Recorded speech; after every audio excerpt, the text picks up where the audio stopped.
The reports issued recently by the Ad hoc Liaison Committee, the United Nations, the World Bank, and the International Monetary Fund, we believe, have confirmed and lauded what has been accomplished and have considered it a remarkable and unprecedented model.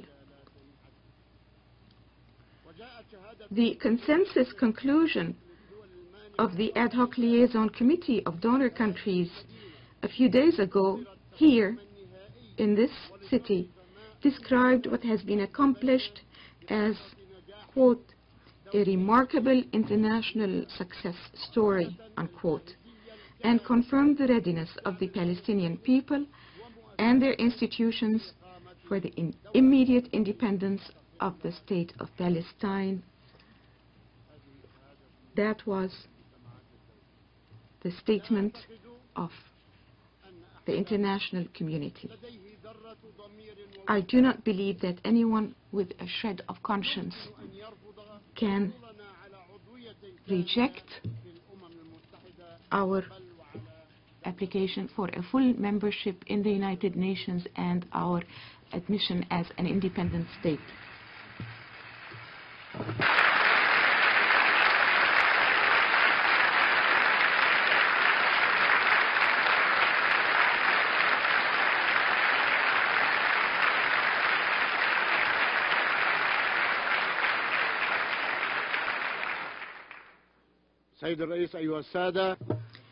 Mr. President, Excellencies, ladies and gentlemen, it is no longer possible to redress the issue of the blocked horizon of the peace talks with the same means and methods that have repeatedly been tried and proven unsuccessful over the past years.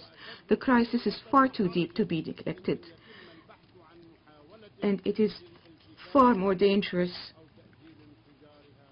to be simply circumvented or its explosion postponed.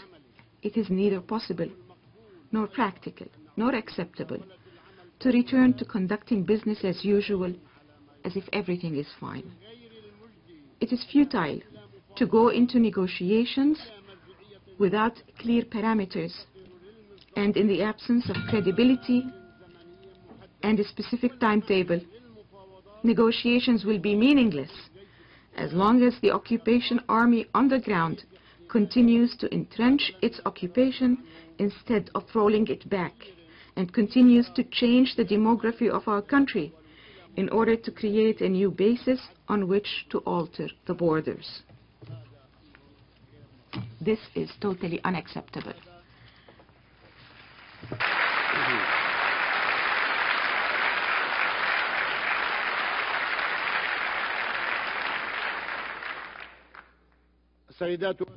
Ladies and gentlemen, this is a moment of truth. Our people are waiting to hear the answer of the world. Will it allow Israel to continue the last occupation in the world? We are the last people to remain under occupation. Will the world allow Israel to occupy us forever? And will it allow Israel to remain a state above the law and accountability? Will it allow Israel to continue rejecting the resolutions of the Security Council and the General Assembly of the United Nations and the International Court of Justice and the positions of the overwhelming majority of countries in the world? Is this acceptable?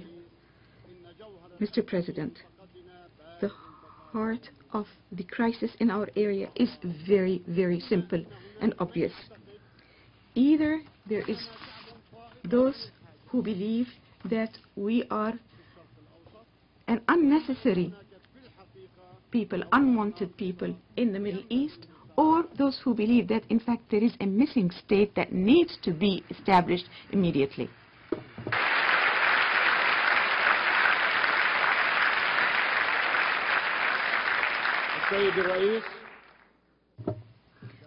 Mr. President, ladies and gentlemen, I come before you today from the Holy Land, the land of Palestine, the land of divine messages, ascension of the Prophet Muhammad, peace be upon him, and the birthplace of Jesus Christ, peace be upon him, to speak on behalf of the Palestinian people in the homeland and in the diaspora, to say after 63 years of suffering of an ongoing tragedy, al-Nakba, enough, enough, enough.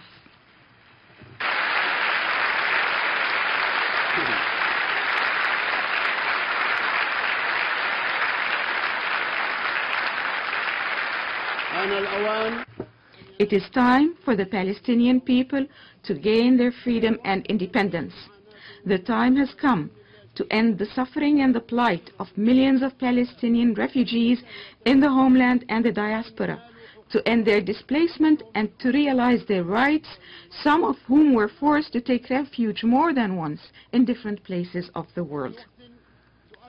At a time when the Arab peoples affirm their quest for democracy in what is called now the Arab Spring, the time has come also for the Palestinian Spring, the time for independence.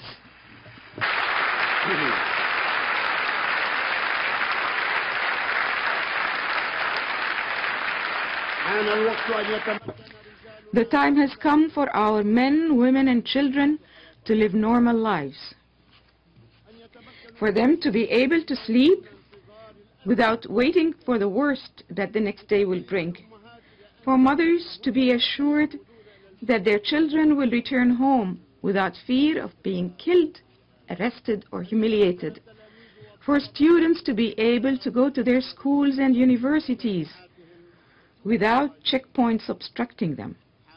The time has come for sick people to be able to reach hospitals normally, and for our farmers to be able to take care of their good land without fear of the occupation seizing the land and its water, which the wall prevents access to, or the fear of the settlers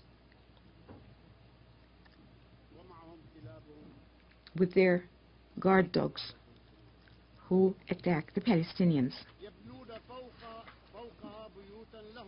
They build on our lands their homes and uproot and burn the olive trees that have existed in Palestine for hundreds of years.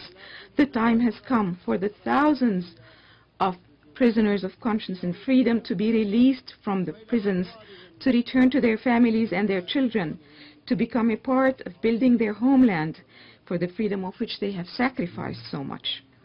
My people desire to exercise their right to enjoy a normal life like the rest of humanity. They believe in what our great poet Mahmoud Darwish said, standing here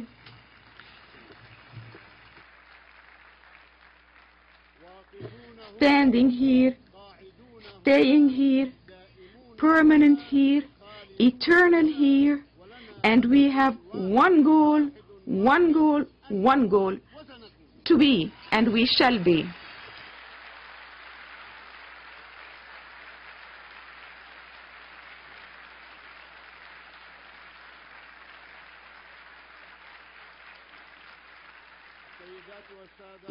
Ladies and gentlemen, we profoundly appreciate and value the positions of all states that have supported our struggle and our rights and recognized the state of Palestine following the Declaration of Independence in 1988, as well as the countries that have recently recognized the state of Palestine and those that have upgraded the level of Palestine's representation in their capitals.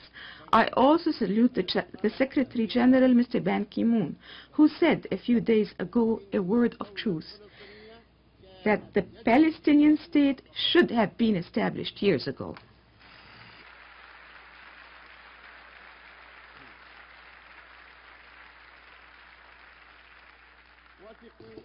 Be assured that this support for our people is more valuable to them than you can imagine, for it makes them feel that someone is listening to their narrative and does not try to ignore their tragedy and the horrors of al-Nakba and the occupation from which they have so suffered. and it reinforces their hope that stems from the belief that justice is possible in this world. For the loss of hope is the most ferocious enemy of peace, and despair is the strongest ally of extremism. I say, the time has come for my courageous and proud people, after decades of displacement and colonial occupation and ceaseless suffering, to live like other peoples of the earth, free in a sovereign and independent homeland.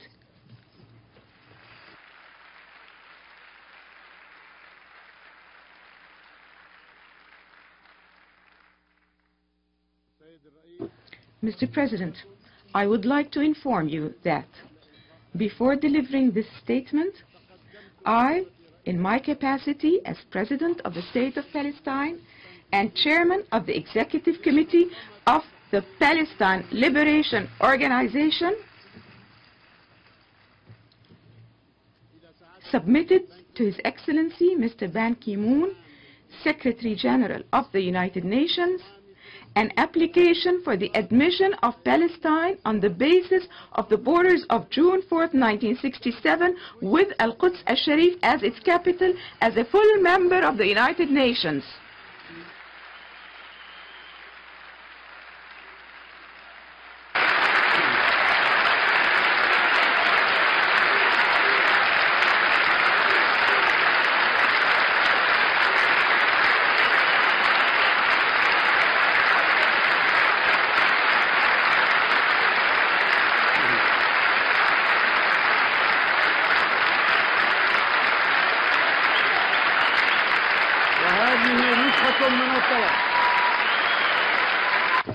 This is a copy of the application.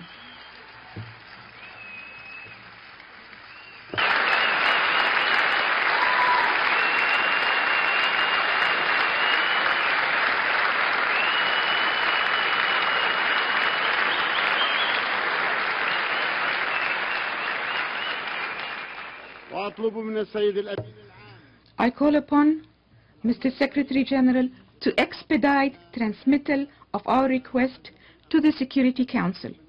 And I call upon the distinguished members of the Security Council to vote in favor of our full membership. I also appeal to the states that have not yet done so to recognize the State of Palestine. Ladies and gentlemen, the support of the countries of the world for our endeavor is a victory for truth, freedom, justice, law, and international legitimacy, and it provides tremendous support for the peace option and enhances the chances of success of the negotiations.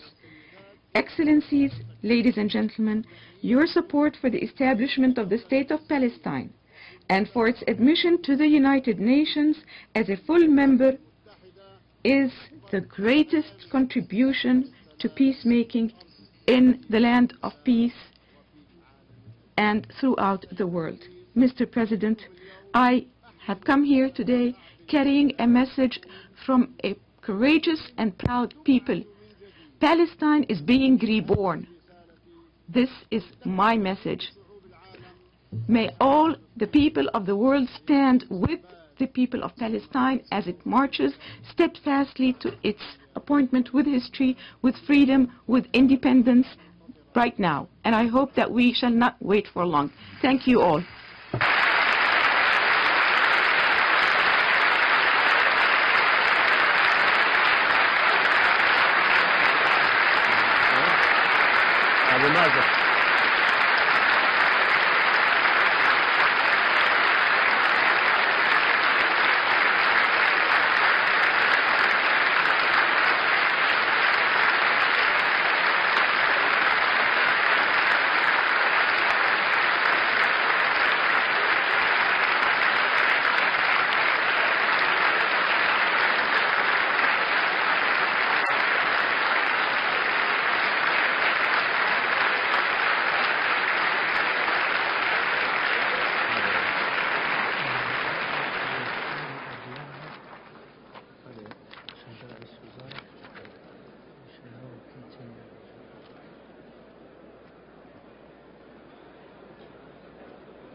We shall now continue the general debate.